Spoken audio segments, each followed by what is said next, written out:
कराची में ज़लज़ले के झटकों के दौरान मलीर जेल से 200 से जायद कैदी फरार, 80 से जायद को दोबारा से पकड़ लिया गया। डीआईजी हसन सहीतों के मुताबिक ज़लज़ले के दौरान कैदियों ने हंगामा आराई की, पुलिस एहलकारों को भी तशद्दुद का निशाना बनाया। कैदियों की बड़ी तादाद बैरिक से बाहर निकली और मॉडी गेट का गेट तोड़ डाला। कैदियों ने जेल पुलिस एहलकारों पर तशद्दुद भी किया। मलीर जेल में सर्च ऑपरेशन मुकम्मल कर लिया गया है। पुलिस रेंजर्स एफसी ने मलीर जेल का कंट्रोल संभाल लिया।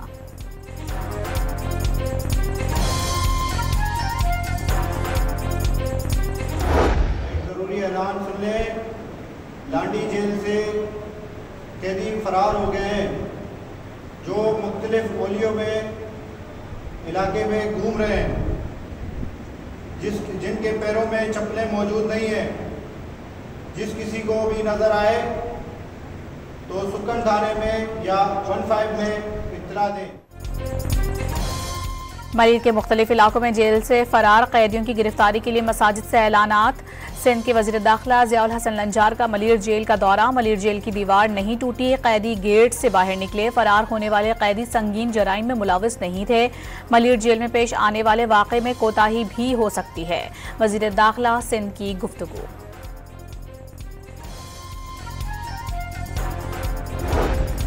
कराची के इलाके कायदाबाद, मलीर और लांडी में 24 घंटे के दौरान 10वीं बार ज़लज़ले के झटके। रेक्टर स्केल पर शिद्दत 2.4 रिकॉर्ड। ज़लज़ले की वजह से कई घरों की दीवारों में दरारें पड़ गईं। शहरी खौफजदा होकर घरों से बाहर निकल आए।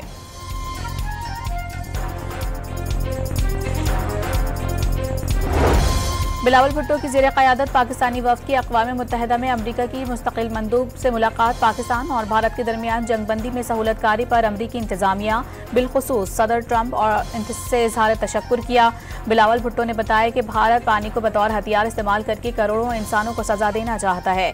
पाकिस्तानी वफ़द ने रूसी और चीनी मंदूब को पाकिस्तान में भारतीय सरपरस्ती में होने वाली दहशतगर्दी की सरगर्मियों से भी आगाह किया।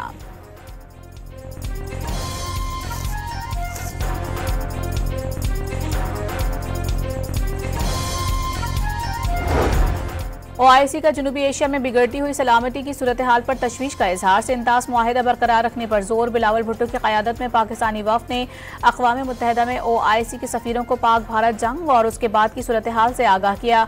बिलावल भुट्टो ने खिताब में भारत की जानिब से पहलगाम वाक़े को किसी तहकीक या सबूत के बगैर पाकिस्तान से जोड़ने की कोशिश को सख्ती से मुस्तरद कर दिया।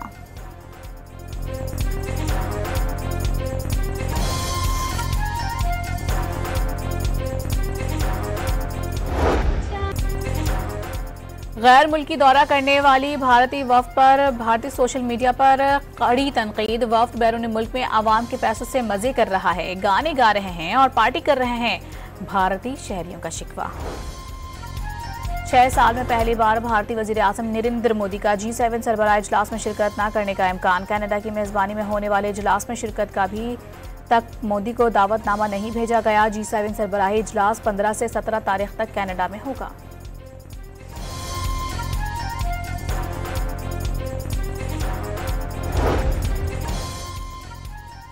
बलूचिस्तान कभी पाकिस्तान से अलग नहीं हो सकता। BLA की क़यादत भारत में है। फितनतुल हिंदुस्तान के लीडर हिंदुस्तान के ज़र खरीद गुलाम है। तर्जुमान पाक फौज ने वाज़ेह कर दिया, वसाइल का बेहतरीन इस्तेमाल किया जाए तो बलूचिस्तान अमीर तरीन सूबा बन जाएगा।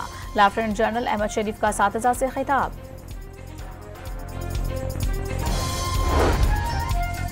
वफाकी तरक्याती बजट में पिछले साल की निस्बत 100 अरब रुपए की कमी, 11 की बजाय 1000 अरब रुपए मुख्तस किए जाएंगे। चमन, कोयटा और कराची शाहरा को 2 रोया करने और एक्सप्रेस वे बनाने के लिए 120 अरब रुपए मुख्तस।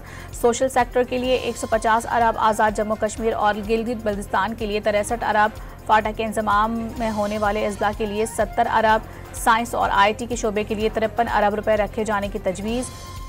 विफाकी वज़ीर मनसूबाबंदी हसन इकबाल ने सक्खर हैदराबाद मोटरवे, दियामिर भाषा डैम, कराकरम हाईवे फ़ेज़ 2 और आला तालीम के मनसूबों को कौमी तरजीहात में सरफ़हरिस्त करार दे दिया।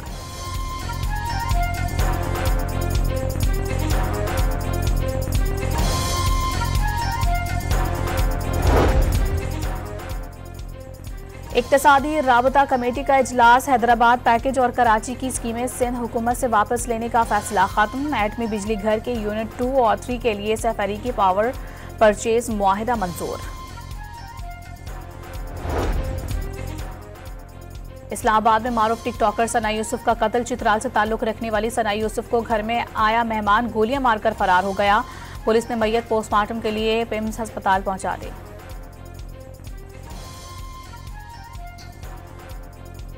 पंजाब में हालात दिन ब दिन बेहतर हो रहे हैं। शहबाज शरीफ और मरीम नवाज के अच्छे कामों की वजह से अवाम ने उनको वोट दिया।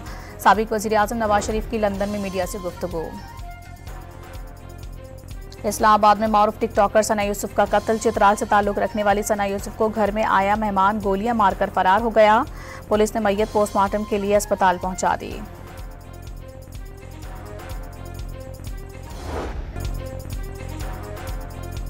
कराची में खयाबान इत्तेहाद पर मोटरसाइकिल सवार को बहनों के सामने तशद्दुद का निशाना बनाने वाला मुलजिम सलमान फारूकी गिरफ्तार। गिजरी थाने मुंतकिल कर दिया गया। मजिस्ट्रेट के सामने पेश किया जाएगा। मुलजिम की नौजवान पर तशद्दुद करते हुए वीडियो वायरल हुई थी।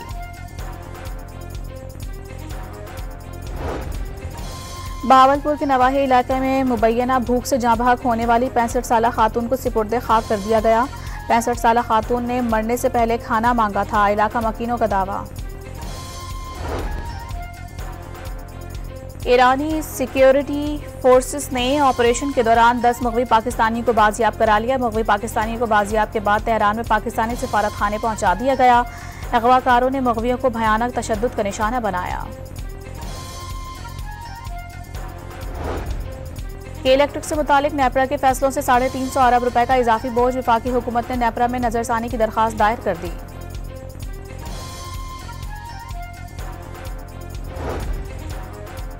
हुकूमत 300 फीडर्स पर रिकवरी में मदद दे तो लोड शेडिंग का खात्मा मुमकिन है। के इलेक्ट्रिक के सीईओ की सिंध असेंबली में मीटिंग के बाद गुफ्तगू। अपोजिशन लीडर अली खुर्शीदी का के इलेक्ट्रिक को लोड शेडिंग खत्म करने के लिए 10 दिन का अल्टीमेटम। आइंदा साल 14वीं साउथ एशियन गेम्स पाकिस्तान में होंगे। जनवरी 2026 में पाकिस्तान के मैदानों पर 27 खेलों के मुकाबले होंगे। मुशीर वज़ीर आज़म राना सनाउल्लाह ने खेलों को कामयाब बनाने के लिए हर मुमकिन वसाइल इस्तेमाल करने का ऐलान कर दिया। वफाक ईद उल अज़हा पर 6 से 9 जून तक 4 छुट्टियों का ऐलान। जुमे से पीर तक आम तातील होगी। नोटिफिकेशन जारी कर दिया गया। पंजाब में भी विफाक की तर्ज पर छुट्टियां होंगी। बलोचिस्तान में 5 से 8 जून तक तातीलात का ऐलान।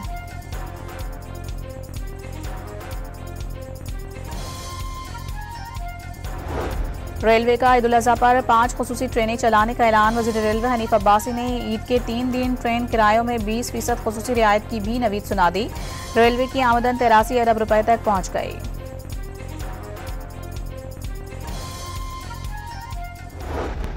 ईद उल अज़हा करीब आते ही कसाईयों ने छुरियां तेज कर ली हैं। एडवांस बुकिंग का सिलसिला जारी। बड़े जानवर की कुर्बानी के 20 और छोटे जानवर के 8,000 रुपए तलब करने लगे।